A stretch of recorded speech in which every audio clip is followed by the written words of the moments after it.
ये राउनहाइम है। ये राउनहाइम का N.a.q सेंटर है। इसमें काफ़ी मार्केटें हैं, दुकानें हैं, कॉफलान है और आपको ये सारा नज़ारा नज़र आ रहा होगा। और एक और शिकायत से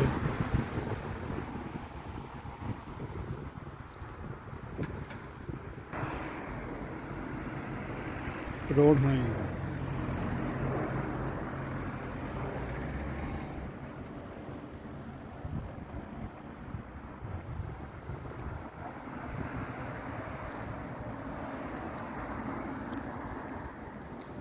राउनहाइम रसल्सहाइम के नज़दीक है और फ्रैंकफर्ट एयरपोर्ट